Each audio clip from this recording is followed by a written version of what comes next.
What's up, y'all, and welcome back. My name's Tyler, and today we're going to talk about weddings.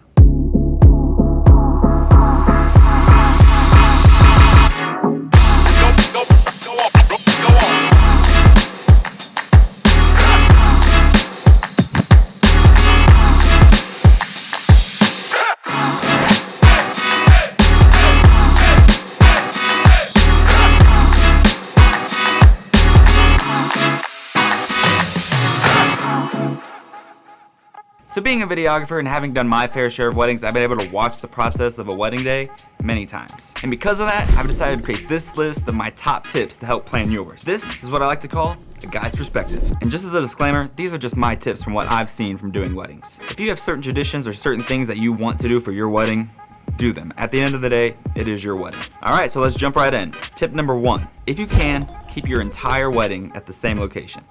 From getting ready in the morning, to the ceremony, to the reception and the after party. If you can keep it all in the same area, it really helps everyone. The less travel, the better. The reason why I say this is when you get your family traveling from place to place, it starts to get more complicated. You go from the church to the reception, and then maybe you're going to a place, the hotel, after the reception. It just gets really confusing. I get it though, if you're gonna have it in a church and they don't have a spot to have the reception in the church, it makes sense that you have to find another place to have the reception. But that being said, if you can, keep it all in one place. It makes it a ton easier. Alright, tip number 2. This one's gonna make your bridal party happy. If you can help it and the size of your party isn't huge, don't start getting ready at 8 a.m. It's too early, and most people are gonna get burnt out and tired before the reception happens later that night. That being said though, if you've got a huge bridal party and you need to get all your hair and makeup done, start whenever you need to start.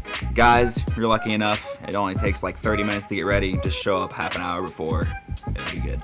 Alright, so tip number 3. So as a bride and groom, if you're planning on doing a first look, not the traditional walking down the aisle as the first time that your groom is going to see you. Awesome. It gives us so much more time to get pictures and video done. And because you did a first look, now we can knock out all the photos before the ceremony even begins. I'm talking the bridal party, the bride, the groom together. I'm talking the groom with his groomsmen, the brides with her bridesmaids. It's awesome. It saves so much time and it gets rid of so much stress before the ceremony even starts. Tip number 4 is how I think weddings should start to go. And what I mean by that is your speeches, your dances, your cake cutting, your bouquet garter, your send-off. Do all of that before it gets too late at night. The reason I say this is because you probably have older family members that can't be there from 2 p.m. until 11 o'clock at night when your send-off finally ends. It's just really important to them and probably some other family members to get those things done so they can be a part of it and be a part of your wedding as well. Which brings us to tip number 5, which is my favorite idea, and I've only ever done it once at a wedding. So after everything's done and you get through your speeches, your dances, and all that, you do a fake send-off earlier in the night. I'm not talking when you actually leave at 11. Do it, 8 o'clock, 8:30. That way people can be there and be a part of it. It makes for great pictures and great video. After the fake send-off, you come back into your reception and you have what I like to call the after party. So the after party, that's exactly what it is. It's after you've had your ceremony, you've done the reception, you've done all your fun stuff, and you've had your send-off. So everyone's had the full day experience. This allows people to be a part of your wedding, but not feel like they're leaving early. And your friends that want to stay late and have a good time and party, they can stay. Tip number 6 has to do with cocktail hour. So if you didn't get to do a first look, or you still need to have more time to take pictures, get it done during your cocktail hour, but have it planned out. If you're gonna take pictures with the family members at the ceremony, make sure it's all planned out. You know who your aunt and your uncle, where they are, and the family members, and the photographer knows who they are, so we can get these pictures taken care of.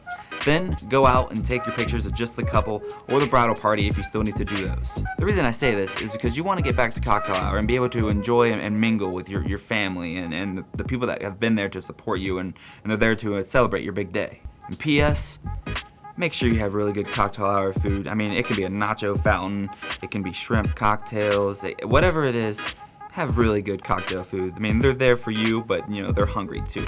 Okay, so now we're on tip number 7.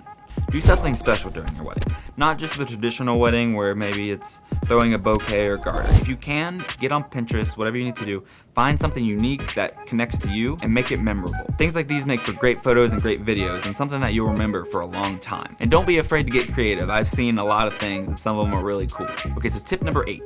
Schedule sunset photos. And what I mean by that is when you're planning your wedding and you pick a date, Find out when sunset is, when that golden hour is, about an hour before sunset. That's when you want to schedule it. Talk to your videographer and talk to your photographer to make sure you schedule some time to go get these gorgeous photos. Sunset photos and videos are my favorite. There's just something about that golden hour that just captures the entire day. Tip number 9, it has to be said just in case, make sure you have a backup plan for a rainy day. If it rains on your wedding day, you need to make sure you can easily and quickly flip the venue so it can be an indoor ceremony. And indoor ceremonies are great too. Just because it rains doesn't mean your day's ruined. Just breathe. Everything's gonna be alright. Which brings us to our last tip, number 10. Just breathe. You've done all the planning, everything's set up. You got the venue set up, you got the photographer, you got the videographer, you've got the caterer, the DJ. You're good. There's no need to stress. Everyone's there. Your friends, your family, they're all there to celebrate with you. Enjoy your day and make the most of it because it really does go by fast. Alright guys, that's all I got for today. Thank you so much for watching, and if you don't mind hitting that like and subscribe button, it would really mean a lot to me. Peace.